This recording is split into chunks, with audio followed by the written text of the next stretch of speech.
Hi everybody, welcome to the last instructional video for the Salem Kettlebell Training YouTube channel in the swing sequence. The swing itself, the two-hand swing. These instructional videos are ideally viewed in sequence. We started off with the hip hinge, figured out how to perform the hard style plank, the kettlebell deadlift, the swing start, and the swingle. These are all stepping stones to getting ready to perform a repetitive two-hand swing.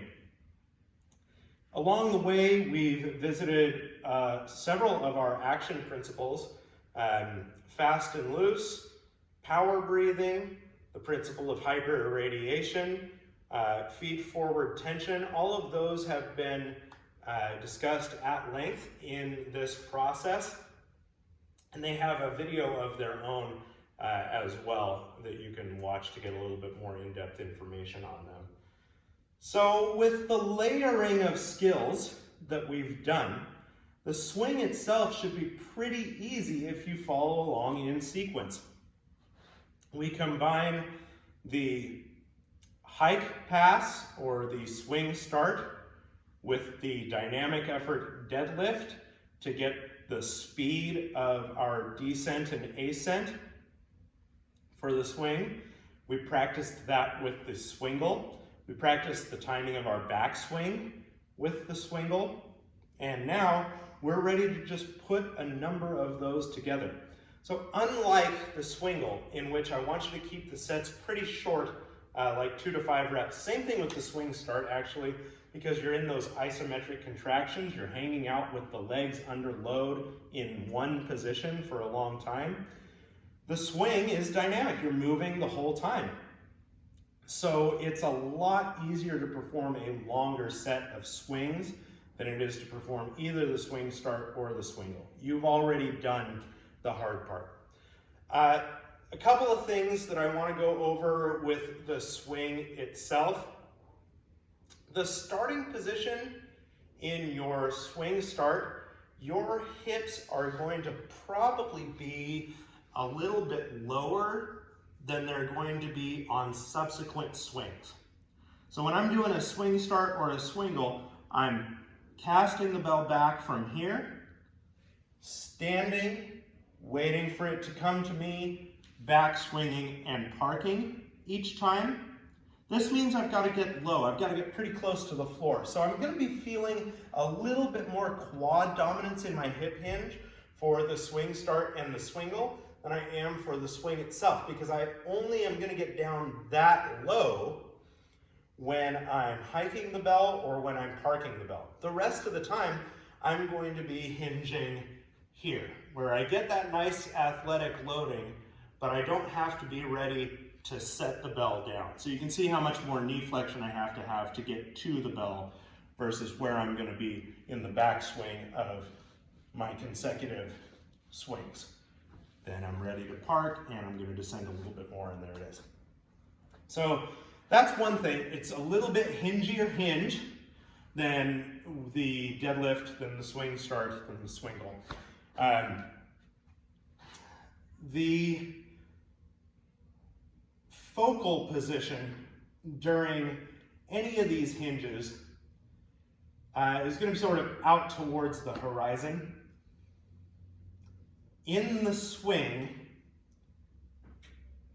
too often when we're doing repetitions, we tend to look down or back, especially when we're getting ready to hike the bell.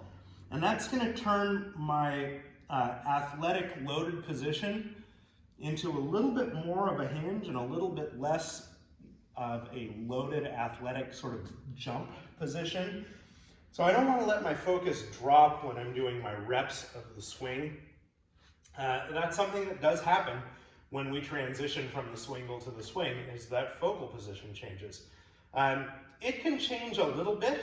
What you might find is that you have one focal position when you're in your backswing, sort of out towards the horizon, maybe out towards the floor about 30 feet away or so.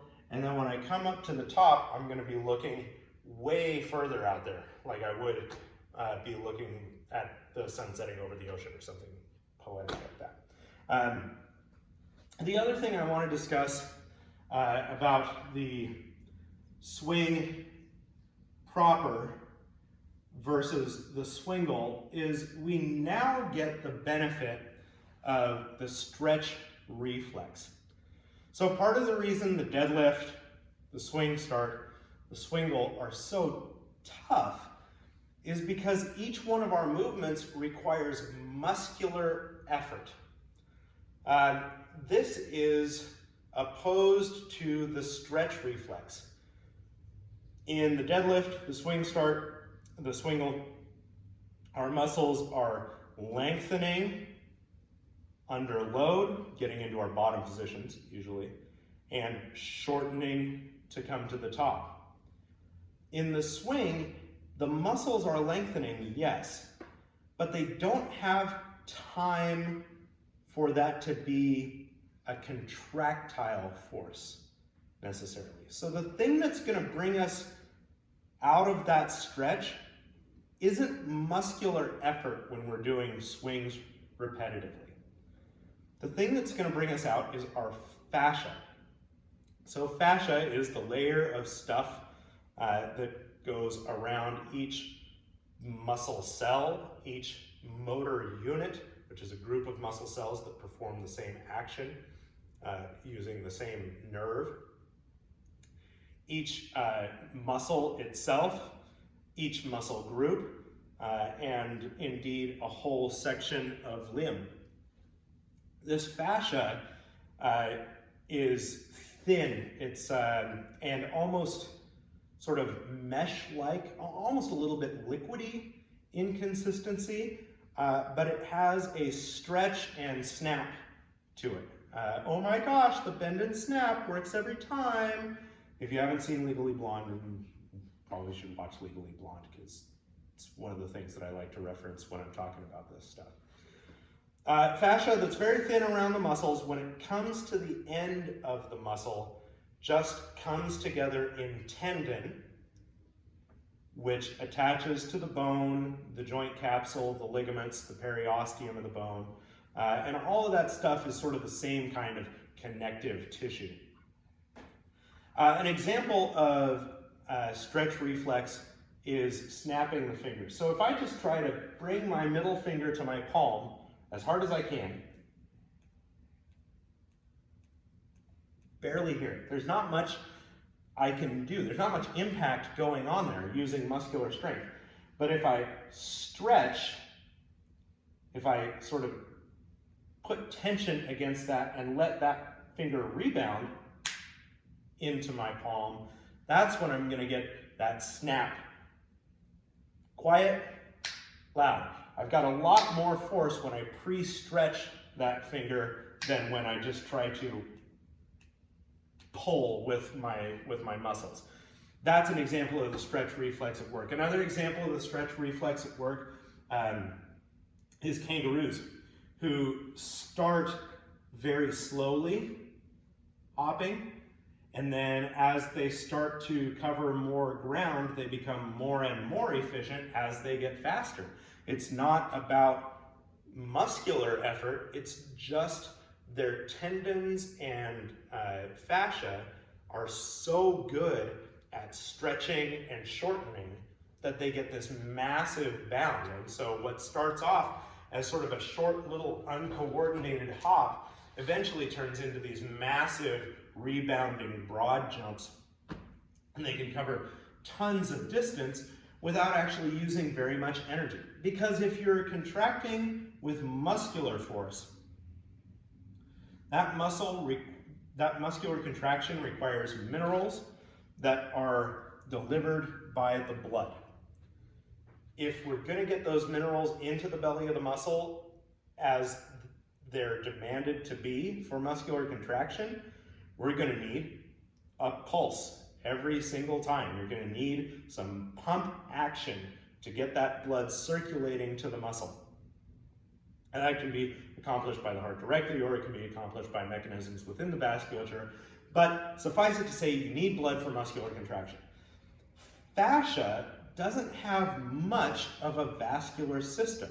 There's not a whole lot of blood, vein, and artery material in fascia. It doesn't need circulation to work. And so it's much more efficient than muscle for long efforts. And this is why the more elastic a person can be, the more athletic they can be for a longer period of time. So you get these sort of big loping bounces that are coming in.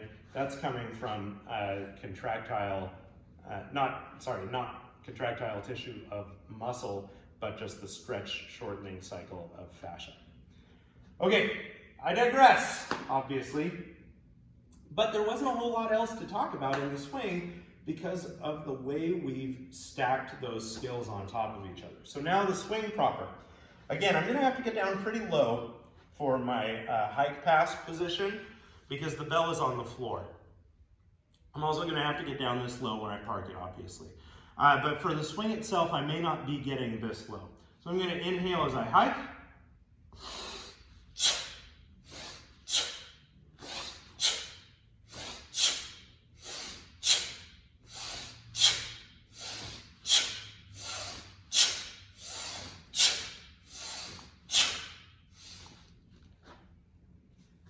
And park.